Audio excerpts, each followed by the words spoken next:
Hello friends, my self Chandan Kumar Singh. ये strength of material का second part है। लास्ट पार्ट में हम लोग क्वेश्चन नंबर 20 तक डिस्कस किए थे। क्वेश्चन नंबर 21 कहता है true stress strain curve for material is plotted between. True stress strain होता क्या है, ये सबसे पहले हम लोग देख लेते हैं।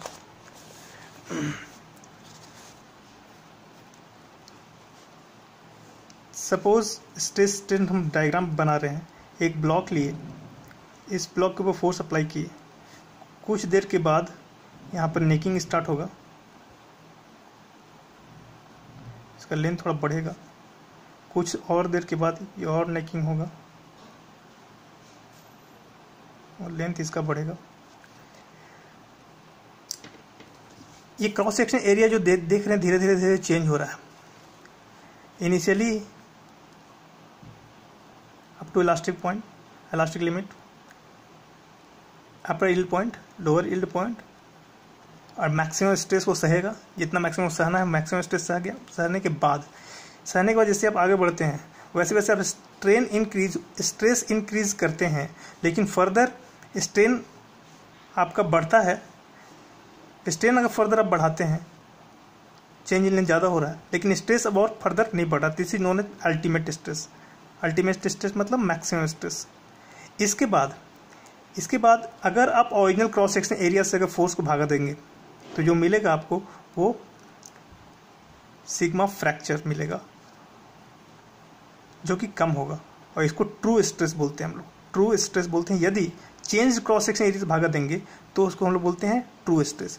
तो एरिया इसमें जैसे हम जानते हैं कि stress is equal to force by area, तो एरिया जैसे कम हो रहा है, तो यही बात है स्ट्रेस आपका बढ़ेगा, इसलिए कंटिन्यूअसली यहाँ से बढ़ते जाता है। ट्रू स्ट्रेस का मतलब ये कंटिन्यूअसली बढ़ते जाता है, मतलब एरिया जैसे चेंज हो रहा है वैसे वैसे ट्रू में उसको काउंट करते चले जाएंगे। लेकिन अगर हम लोग इंजीनियरिंग स्ट्रेस का डिस्कस करते हैं, इंजीनियरिंग स्ट्रेस मतलब क्या करते हैं, फोर्स बाई ओरिजिनल, फोर्स तो लग रहा है, ओरिजिनल क्रॉस सेक्शन एरिया से भागा देंगे तो जो स्ट्रेस मिलेगा अल्टीमेट मिलेगा, उसके बाद वो घटेगा। तो ये जो आपका है, ये पॉइंट ऑफ फ्रैक्चर मान लीजिए, इसका पॉइंट ऑफ फ्रैक्चर मान लीजिए ये है। तो इस पर्टिकुलर केस में ये जो है वो हमको इंजीनियरिंग स्ट्रेस के बारे में आइडिया देता है, और ये हमको ट्रू स्ट्रेस के बारे में आइडिया देता है। ट्रू स्ट्रेस मतलब कि लोड बाय इंस्टेंटेनियस एरिया, जैसे जैसे एरिया चेंज होता है, चेंज एरिया, जिसको चेंज एरिया बोल सकते हैं, लोड बाय चेंज एरिया। तो ट्रू स्ट्रेस का मतलब होता है फोर्स बाय चेंज एरिया। अगर हम चेंज एरिया जो है ए बोल रहे हैं, original cross section area A not बोल रहे हैं, तो इंजीनियरिंग स्ट्रेस कितना हो गया, engineering stress force by original cross section area, जिसको हम सिग्मा से डिनोट कर रहे हैं। ट्रू स्ट्रेस को हम लोग लिखते हैं force by change cross section area, force by change cross section area. अपने मन से ओरिजिनल क्रॉस सेक्शन एरिया से ऊपर नीचे हम भागा गुना कर दें तो force by original cross section area जो आपको देगा वो इंजीनियरिंग स्ट्रेस देगा, दिस इज इंजीनियरिंग स्ट्रेस। और ये a naught by a naught with the original cross section area, a with the change cross section area. चूंकि वॉल्यूम उसका constant है, since the volume of material is constant, volume constant है, इसलिए a naught into l is equal to a into l. मतलब starting में जो volume था और बाद में जो वॉल्यूम था दोनों बराबर है, तो a naught by a is equal to l by l naught. तो यहाँ पर है a naught by a is equal to l by l naught, हम पुट कर देंगे तो हमको ट्रू स्ट्रेस जो मिलेगा sigma L by l naught मिलेगा। ए नॉट बाई ए की जगह एल बाई एल नॉट। इस एल में अपने मन से हम लोग एल नॉट जोड़े भी और घटाए भी।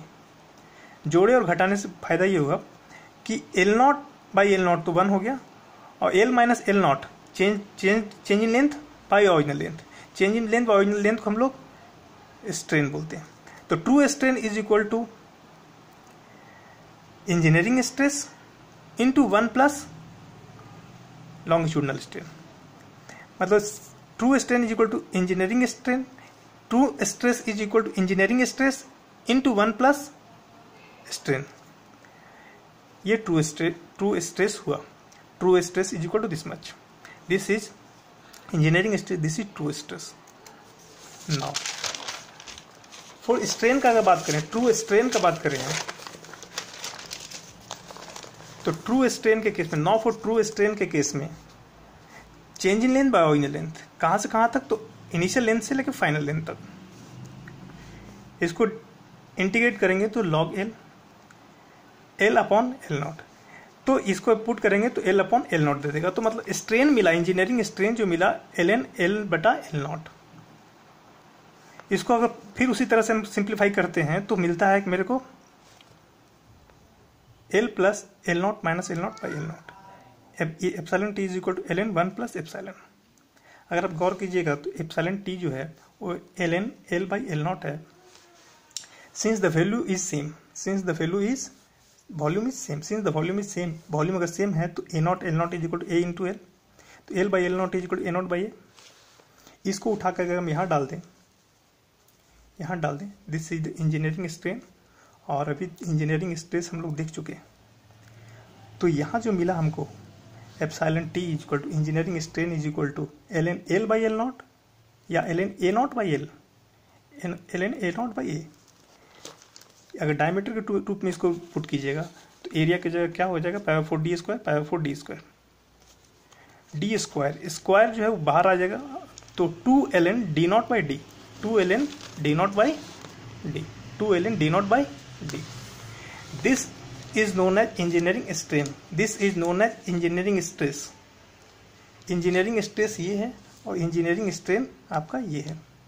इंजीनियरिंग स्ट्रेन हम ऐसे भी देखे थे ln 1 प्लस एप्सिलॉन। यहाँ से इंजीनियरिंग स्ट्रेन निकालना पड़े तो epsilon to the power small e to the power exponent to the power epsilon t minus 1, यहाँ से लॉगरिथमिक प्रॉपर्टी अप्लाई कीजिएगा तो epsilon is equal to this much.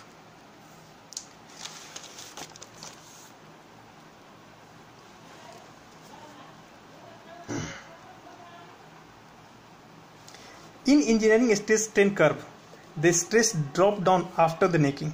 Stress जो होता है इंजीनियरिंग स्ट्रेस ड्रॉप डाउन होता है और ट्रू स्ट्रेस में स्ट्रेस बढ़ता है। But in case of true stress strain curve the stresses however increases, stress बढ़ता है after necking since the cross section area decrease. क्यों ऐसा होता है? क्योंकि एरिया घट रहा है, क्योंकि हम स्ट्रेस जानते हैं फोर्स अपॉन एरिया, एरिया घटेगा तो ये वाला टर्म बढ़ेगा, एरिया घटेगा तो ये टर्म आपका बढ़ेगा। इसलिए ट्रू स्ट्रेस ऐसा और engineering stress that mean this much. और इंजीनियरिंग स्ट्रेस मतलब होता है force by original cross section area, true stress मतलब force by change cross section area. ये जो ट्रू स्ट्रेस और स्ट्रेन है इसके बीच अगर कर्व प्लॉट करने को मिला मेरा, the flow curve of many metals in region of uniform plastic deformation can be expressed by simple power law. True stress और ट्रू स्ट्रेन के बीच अगर कर्व प्लॉट करना मिला तो ये इस पावर लॉ को फॉलो करता है। Sigma t is equal to k epsilon t to the power n. K भी द स्ट्रेंथ कोफिशिएंट है और एन भी द स्ट्रेन हार्डनिंग कोफिशिएंट है। अगर n इज इक्वल टू 0 है तो perfectly plastic solid, n is equal to 1 तो elastic solid. n का वैल्यू अगर 0.1 से 1 के बीच है तो मोस्ट ऑफ द मेटल के लिए ये वैल्यू होता है। n का वैल्यू अगर जैसे 0 होता है, n का वैल्यू 0 अगर रखते हैं तो n power 0 is equal to 1, तो मतलब कि स्ट्रेस जो होगा वो एक स्ट्रेंथ कोफिशिएंट के डायरेक्ट इक्वल होगा। तो ये केस को हम लोग कब इंडिकेट करता है? तो प्लास्टिक के केस में, परफेक्टली प्लास्टिक के केस में n इज इक्वल टू 0 होता है, मतलब कांस्टेंट, यहाँ से यहाँ तक इस पर्टिकुलर रेंज में ये चीज़ क्या होगा? कांस्टेंट होगा। लेकिन यदि n का वैल्यू 1 हो जाए तो वैसे ही फॉलो करेगा जैसा पहले इलास्टिक के केस में फॉलो करता था। Stress is equal to strain epsilon, मतलब stress is equal to Young's modulus into strain. तो यहाँ पर हम लोग देखते थे इसका जो ग्राफ होगा वो सीधा लीनियर होगा। लेकिन यदि n का वैल्यू 0.1 से लेकर 0.5 के बीच लाई करे तो यहाँ से यहाँ तक का जो डिफॉर्मेशन होगा वो वेरी करेगा इस तरह से। ये होता है इलास्टिक एंड स्ट्रेन हार्डनिंग के केस में।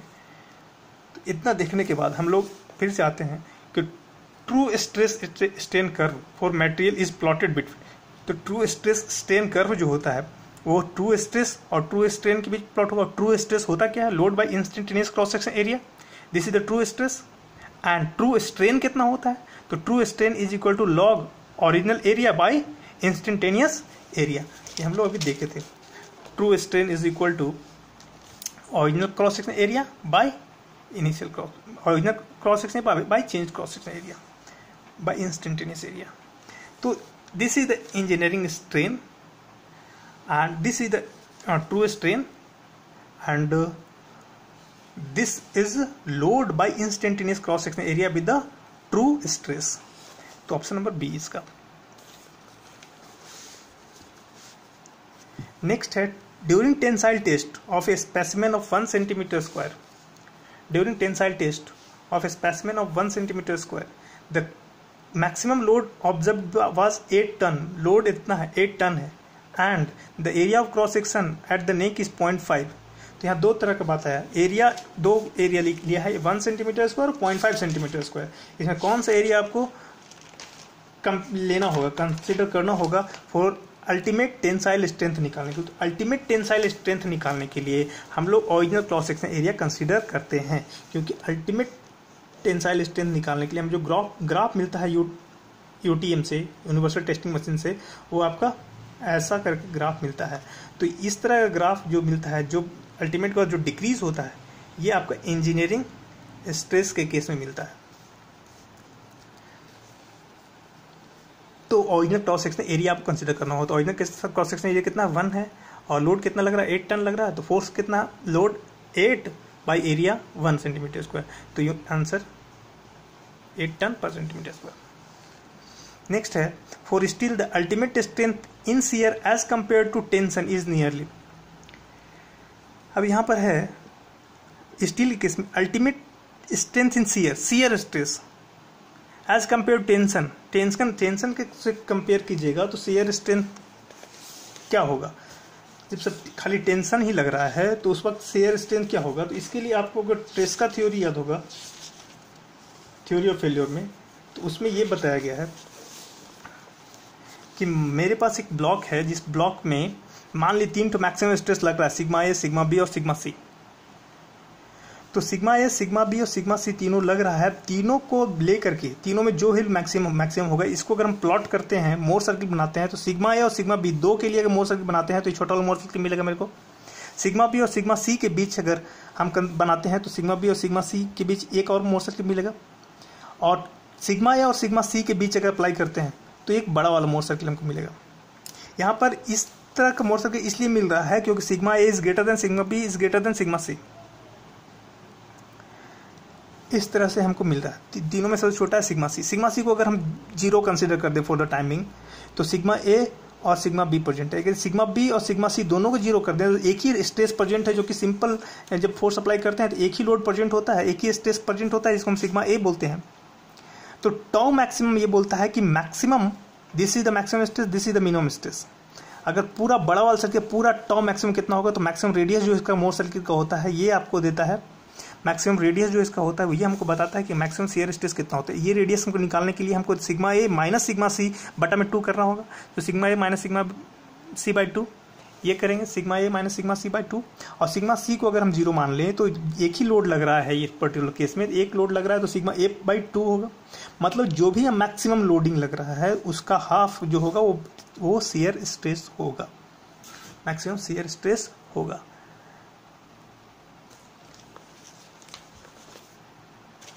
तो कह रहा है the ultimate strength of shear as compare to tension is half.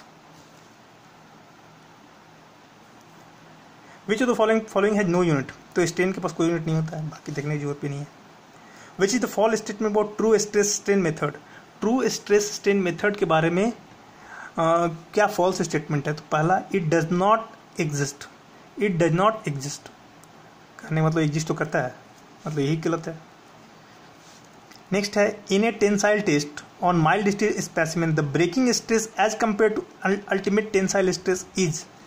तो हम लोग टेंसाइल टेस्ट करते हैं माइल्ड स्टील का, मतलब डक्टाइल मटेरियल के केस में हम करते हैं। तो ब्रेकिंग स्ट्रेस जो आपका है ये डक्टाइल मटेरियल केस में breaking stress is less than, ये जो वैल्यू है लेस दैन मैक्सिमम अल्टीमेट, ये अल्टीमेट पॉइंट है तो इसका जो स्ट्रेस होगा सिग्मा यू, और ये ब्रेकिंग स्ट्रेस है तो ये कम है, मतलब sigma breaking stress is less than ultimate stress, क्योंकि ये यहाँ पर स्ट्रेस इतना है और यहाँ पर स्ट्रेस इतना है।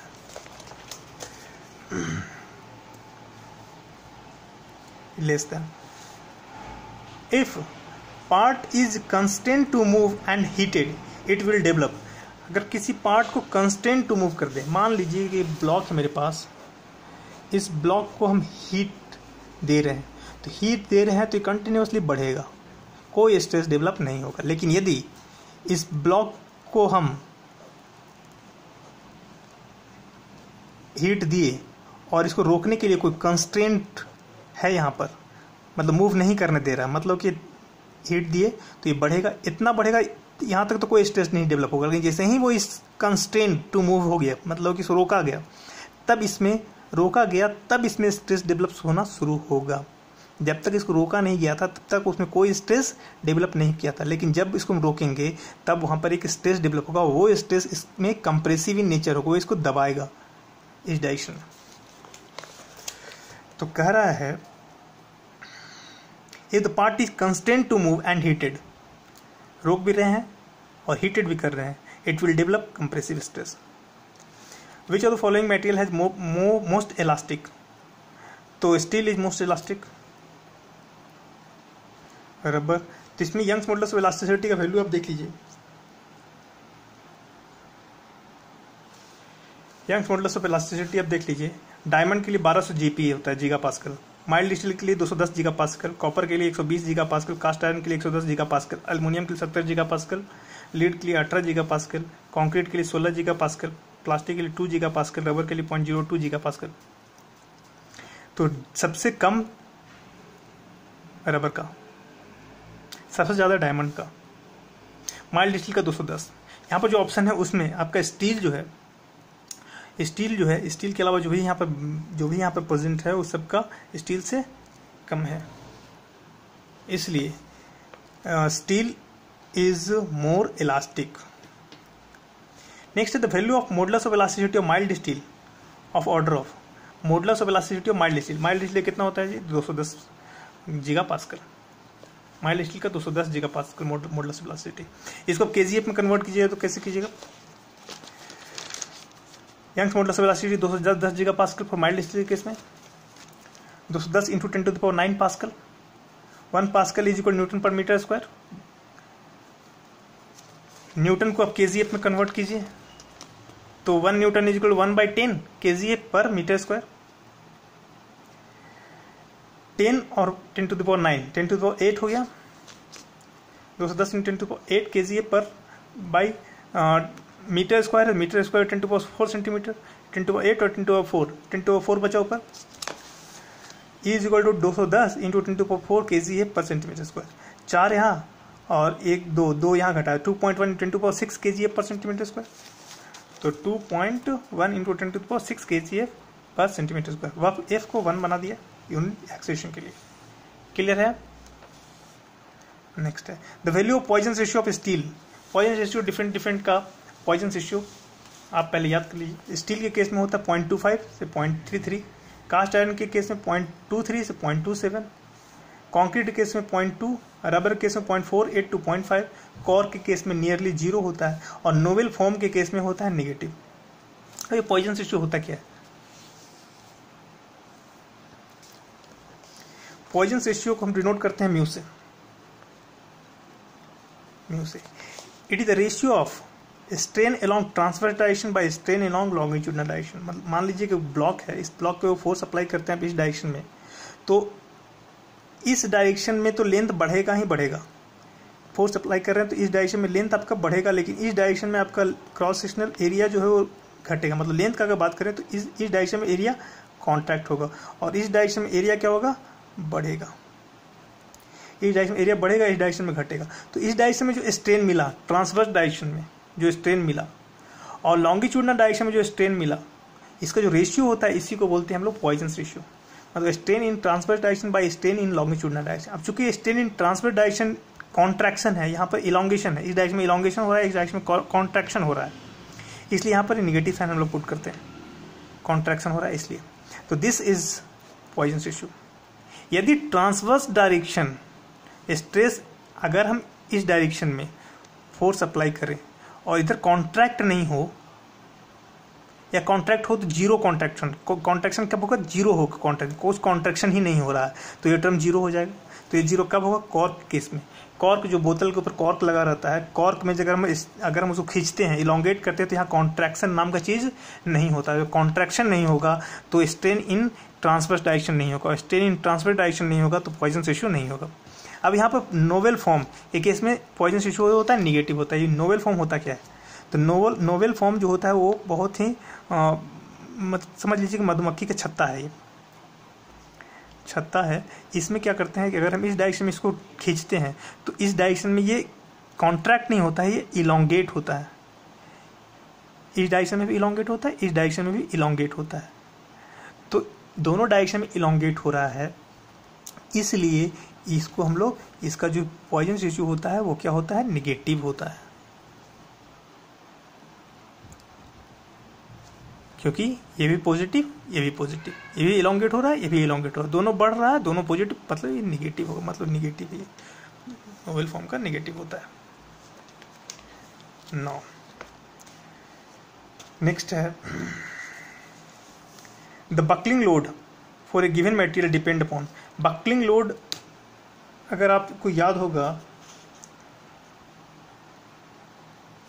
Buckling load in case of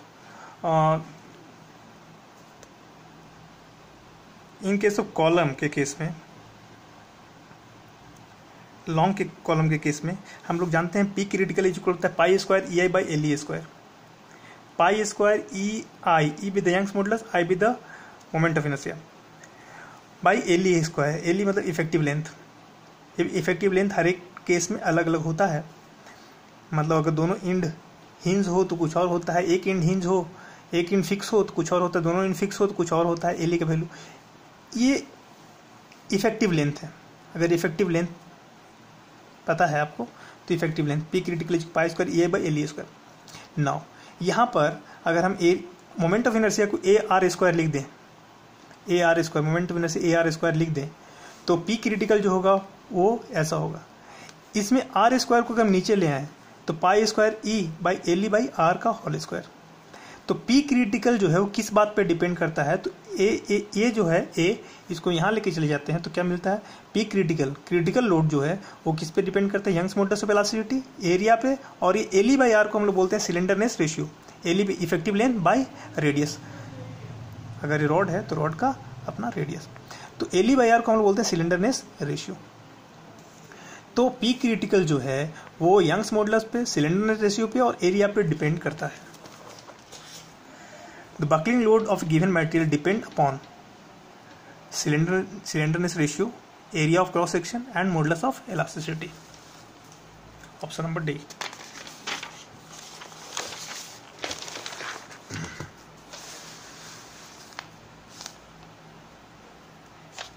next question कहता है the total elongation produced in a bar of uniform section hanging vertically downward due to its own weight is equal to that produced by a weight. कह रहा है the total elongation produced by a bar of uniform section. मेरे पास अगर एक बार है इस तरह से हैंगिंग है, टोटल वेट जो इसका है वो सेंट्रॉइड पे लगेगा, वेट नीचे की तरफ, तो सेंट्रॉइड पे लगेगा। तो इसका फ्री बॉडी डायग्राम अगर हम बनाएंगे आधा का, तो यहाँ पर weight W, length L by 2, तो इलोंगेशन जो होता है delta is equal to P L by A, P with the force, L with the length, A with the cross section area and E with the Young's modulus of elasticity. Force कितना है, तो force यहाँ पर W है, W रख दिए। L कितना है, तो L बाई 2 है, L बाई 2 रख दिए, ए ई है। This is the elongation.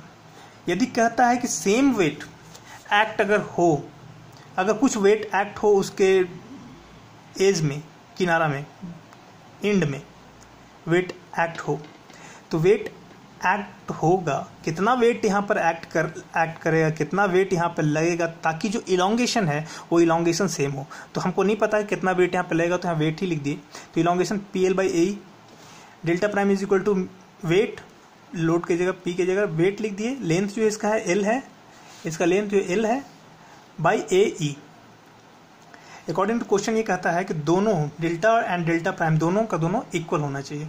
दोनों को इक्वल अगर हम कर दें, दोनों को अगर इक्वल कर दें तो डब्ल्यू एल बाई 2 ए ई, यहाँ पर डब्ल्यू एल बाई 2 ए ई, और यहाँ पर डेल्टा प्राइम की जगह वेट इंटू एल बाई ए, सब कुछ कैंसिल होने के बाद वेट जो मिलेगा वो डब्ल्यू बाई 2 मिलेगा।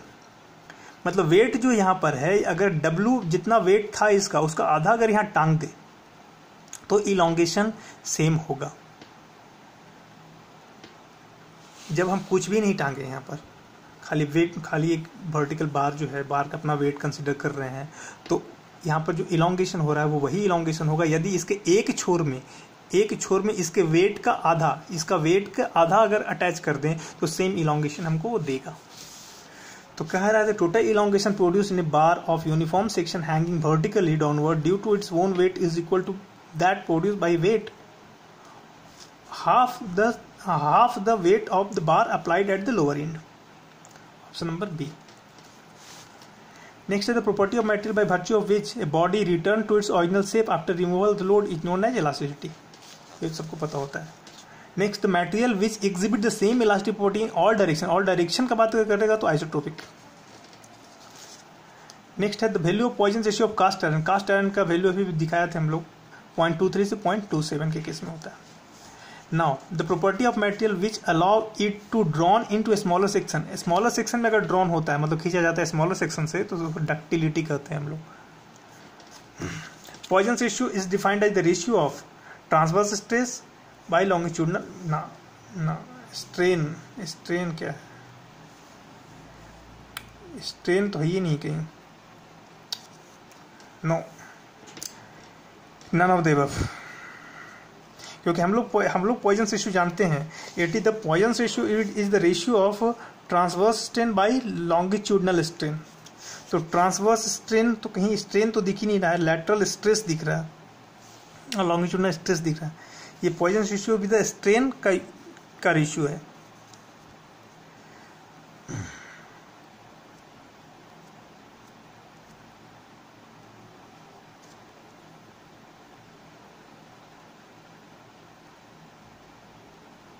अगर हम इसको ऐसा कर दें, इस पर्टिकुलर में हम लोग जानते हैं कि स्ट्रेन क्या होता है, तो stress is directly proportional to E और स्ट्रेन क्या हो जाएगा, तो सिग्मा बाई ई। अगर यंग्स मॉडुलस सेम है तो इसको हम लिख सकते हैं ना स्ट्रेन के जगह पर sigma by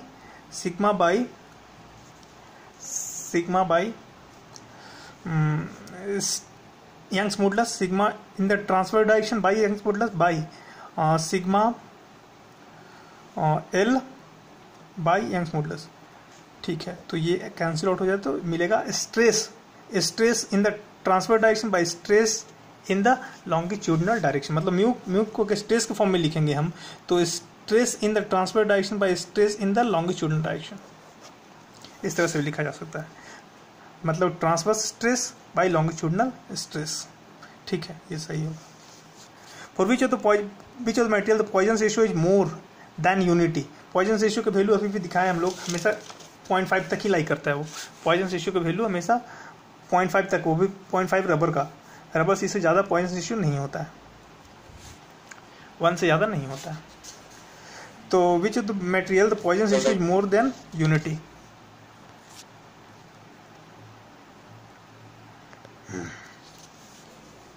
None of the above. The property of material by virtue of which it can be beaten or rolled into a plates is called malleability. The change in unit volume of the material under tension with increase in its Poisson's ratio will, इसको next class में देखें।